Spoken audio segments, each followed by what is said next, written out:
మన ప్రభు అయిన యేసుక్రీస్తు వారి శ్రేష్టమైన నామంలో మీ అందరికీ హృదయపూర్వక శుభవందనాలు తెలియజేస్తున్నాను. ఈ సమయంలో దేవుడు తన ప్రశస్తమైనటువంటి మాటల ద్వారా మనల్ని దర్శించి మనల్ని ఆశీర్వదించడానికి కృపగల దేవుడు ఇష్టపడుతూ ఉన్నాడు. కొద్ది సమయం దేవుని యొక్క మాటల ద్వారా మీరు ఆత్మీయ మేలును పొందుకోవాలన్నది నా కోరిక, నా ప్రార్థన అయ్యున్నది. ముందుగా ఇక చిన్న పల్లవి శరణం పాడతాను, తదుపరి దేవుని యొక్క మాటలు నేను మీకు అందిస్తాను. పిల్లరా, పైనున్న ఆకాశమందున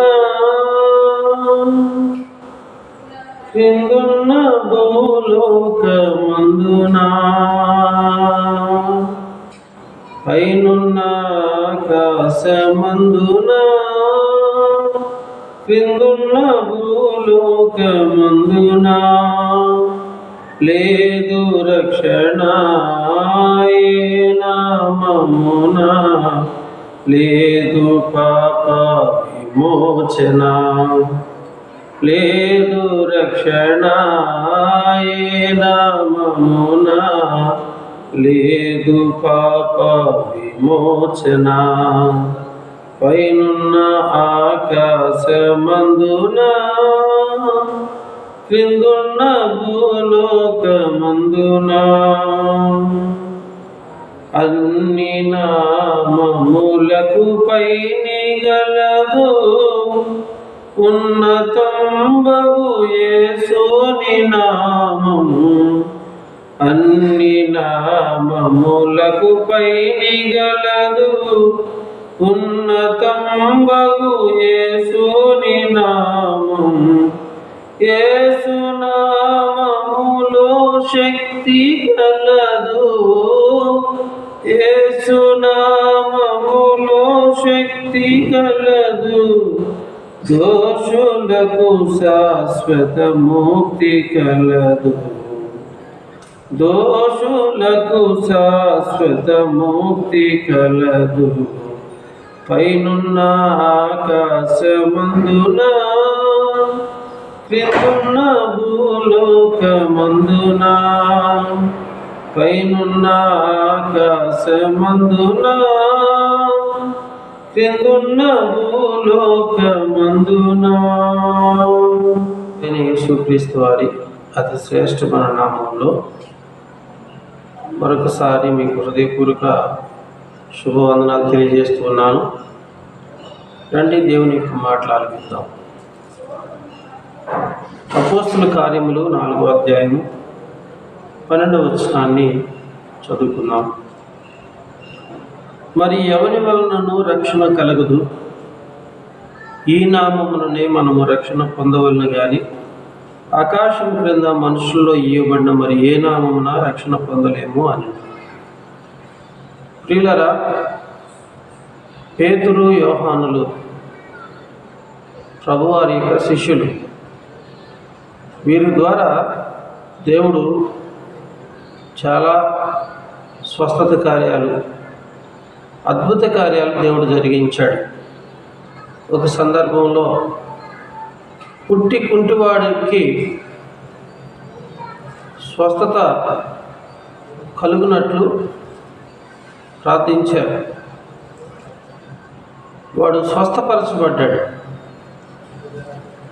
పుట్టి కుంటివాడు పేతురు, యోహానుల ద్వారా స్వస్థపరచబడి నిలబడి నడిచి గంతులు వేస్తూ దేవుని స్తుతిస్తూ దేవాలయంలో ప్రభుని మహిమపరిచారు. అతన్ని ఆధారం చేసుకొని ప్రభు అయిన యేసుక్రీస్తు వారి యొక్క సువార్తను ఆనాటి ప్రజలకు తెలియజేస్తూ వారు చెప్పిన శ్రేష్టమైన మాట ఏంటంటే, మరి ఎవరి వలనను రక్షణ కలుగుదు, ఈ నామముననే మనము రక్షణ పొందవలను కానీ ఆకాశము క్రింద మనుషులు ఇవ్వబడిన మరి ఏ నామమున రక్షణ పొందలేము అనెను. పేతురు, యోహానులు రక్షణ గురించి మాట్లాడుతూ ఉన్నారు. ఆ రక్షణ ఏ నామంలో కలుగుతుంది అంటే యేసుక్రీస్తు నామంలోనే రక్షణ కలుగుతుంది, మరి ఏ నామంలో కూడా రక్షణ కలగదు అన్నాడు. ఆకాశము క్రింద భూమి మీద ఏ నామంలో కూడా మనకు రక్షణ కలగదు. ఒక యేసు ప్రభువారి నామంలోనే మనకు రక్షణ కలుగుతుంది. ప్రియులారా, రక్షణ రెండు విధాలుగా ఉంటుంది. ఒకటి భౌతికపరమైనటువంటి రక్షణ, రెండవది ఆత్మ సంబంధమైనటువంటి రక్షణ. ఈ రెండు రక్షణ కార్యక్రమాలు మన జీవితంలో జరగాలి. అది ఎవరి ద్వారా సాధ్యమంటే ఒక్క యేసు ప్రభు వారి ద్వారానే సాధ్యము, మరి ఎవరి ద్వారా సాధ్యం కాదు.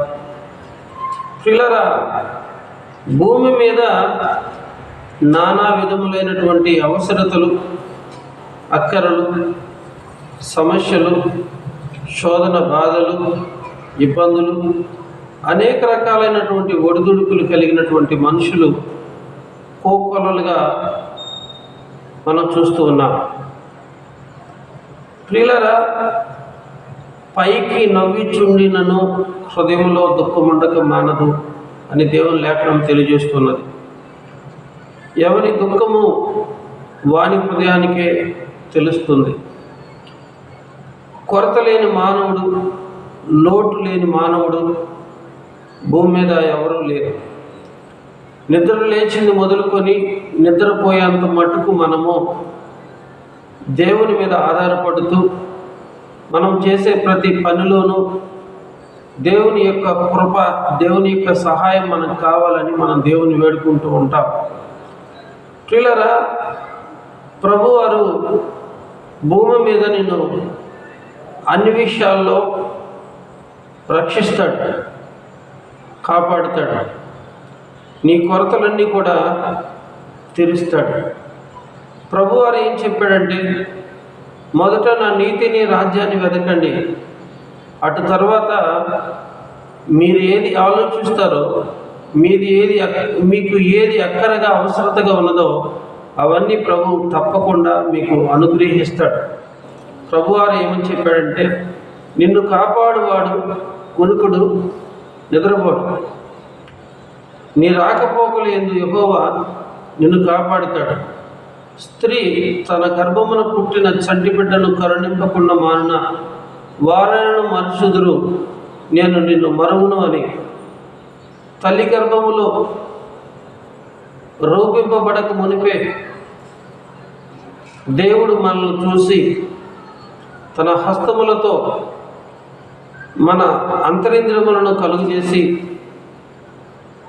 మన ఎముకలన్నీ కలుగజేసి, మన దినములన్నీ ఆయన పరిశుద్ధ గ్రంథములో లిఖించాడు. ప్రియులారా, దేవుడు నియమింపబడిన దినము ఒకటైనా కాక మునిపే ప్రియులారా మనల్ని కాపాడుతూ ఉన్నాడు, భద్రపరుస్తూ ఉన్నాడు. ఆయన రెక్కల్లో మనల్ని కాపాడుతూ ఉన్నాడు.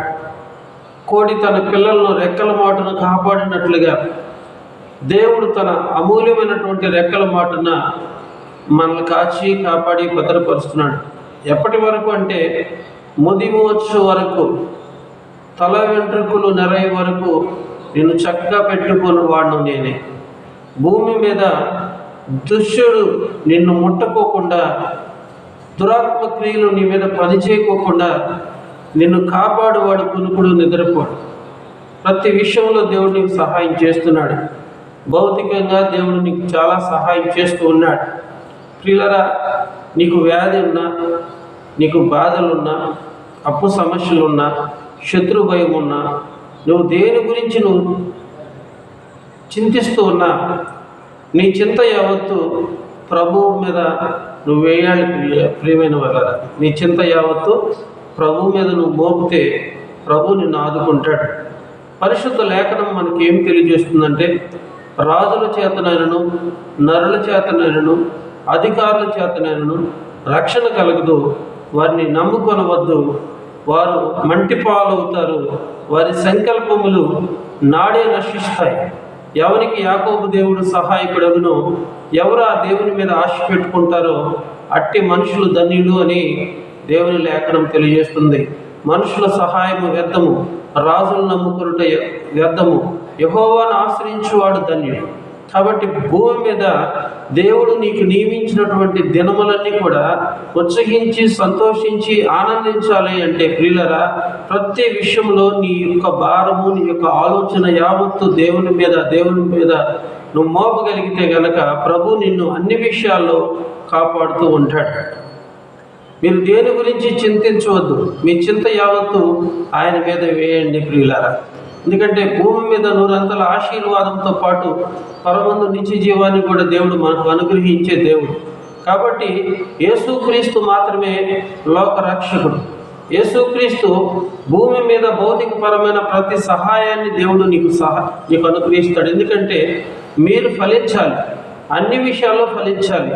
నా యందు మీ యందు నా మాటలు నిలిచి ఉండేలా మీకు ఏది ఇష్టమో అడుగుడి, అది మీకు అనుగ్రహింపబడును. మీరు ఫలించడం వలన నా తండ్రి మహిమపరచబడతారు, ఇందువల్ల మీరు నాకు శిష్యులు అవుతారని అలాంటి ప్రభువైన యేసుక్రీస్తు వారు చెప్పాడు. కాబట్టి ప్రియులారా, దేవుడు మనల్ని ఫలభరితంగా, ఆశీర్వాదకరంగా, దీవెనకరంగా సమాజంలో ఉన్నతంగా నిలబెట్టాలి అంటే దేవుని యొక్క మాటల చేత నీ హృదయం నింపబడాలి. ఆనాటి ప్రజలు అనేకులు ప్రభువారి యొక్క సూచక క్రియలు చూడటానికి మాత్రమే కాదు, ఆయన అందిస్తున్నటువంటి రొట్టెలను కూడా తినటానికి ప్రభువుని వెంబడిస్తూ ఉన్నారు. అందుకని ప్రభువారు ఏం చెప్పాడంటే, మీరు క్షయమైపోయే దాని కొరకు కష్టపడకుడి, అక్షయమైన దాని కొరకు మాత్రమే కష్టపడండి. అక్షయమైన దాని కొరకు మీరు కష్టపడాలి. క్షయమైపోయేది ఈ లోకపరమైనటువంటి ఆహారం, అక్షయమైనది ఆత్మ సంబంధమైనటువంటి ఆహారం. దేవుని కుమారుడు అది మీకు అనుగ్రహిస్తాడు. ప్రియులారా, మీరు ఆత్మీయంగా ఎదగాలి, వాక్యానుసారంగా ఎదగాలి, ప్రార్థనలో ఎదగాలి, పరిశుద్ధతలో ఎదగాలి. క్రమక్రమంగా మీ విశ్వాసము అభివృద్ధి పొందుతూ ఉండాలి, పరచబడాలి. మీ యొక్క విశ్వాసము అభివృద్ధి పరచబడాలి ప్రియులారా. ఎందుకంటే నమ్ముట నీ వలన అయితే నమ్మువానికి సమస్తము సాధ్యమే. దేవునికి అసాధ్యమైనదంటూ ఏది కూడా లేదు. దేవునికి సమస్తం సాధ్యమే. ఈ రాత్రికాల సమయంలో నువ్వు ఎటువంటి చింత కలిగి ఉన్నా, ఎటువంటి దిగులు కలిగి ఉన్నా, ఎలాంటి బాధ కలిగి ఉన్నా, ఎలాంటి వ్యాధి బాధలు కలిగి ఉన్నా కానీ ప్రభు నీకు రక్షకుడు.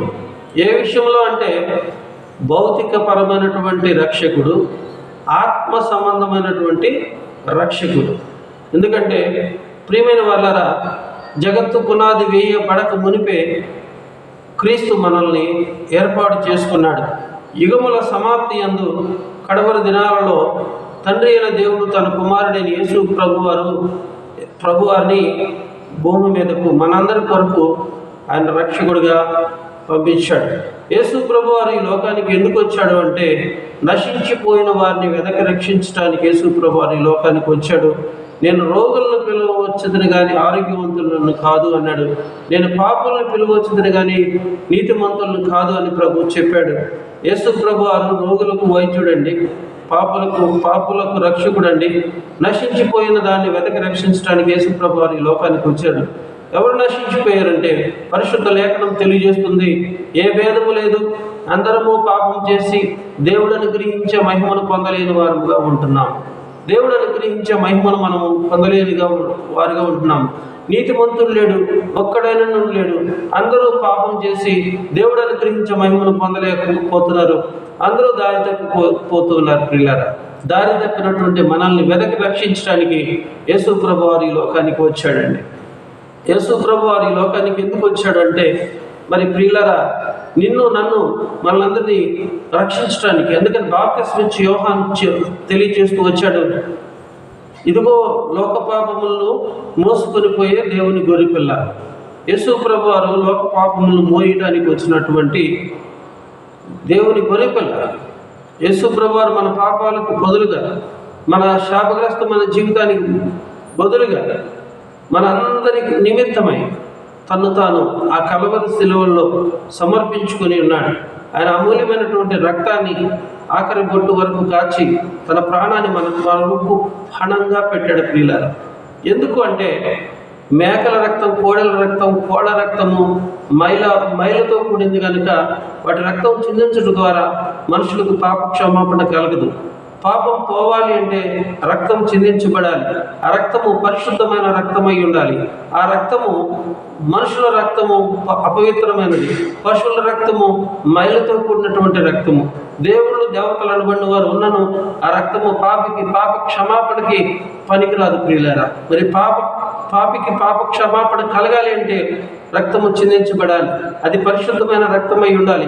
కనుక ప్రభువైన యేసుక్రీస్తు వారు ఈ లోకానికి ఎలా వచ్చాడంటే పరిశుద్ధుడు. ఆయన పరిశుద్ధాత్మ ద్వారా కనియైనటువంటి మరియ గర్భాన్ని ప్రవేశించి ఈ లోకంలో వచ్చి 33 సంవత్సరాలు ఈ లోకంలో సంచరించి అనేకులకు పరలోక రాజ్యం యొక్క మాటలను తెలియజేస్తూ, అనేకులను స్వస్థపరుస్తూ, అనేకులకి మేలు చేస్తూ వచ్చాడు. ప్రియమైన వాళ్ళారా, నిజంగా యేసు ప్రభువు ఈ లోకానికి ఎందుకు వచ్చాడంటే మనందరి కొరకు తన్ను తాను అర్పించుకోవటానికి, మన కొరకు అమూల్యమైన రక్తం కార్చడానికి. ఎందుకంటే ఆయన రక్తము ప్రతి పాపము నుండి మనల్ని నీతిమంతులుగా పరిశుద్ధులుగా చేస్తుంది ప్రియులారా.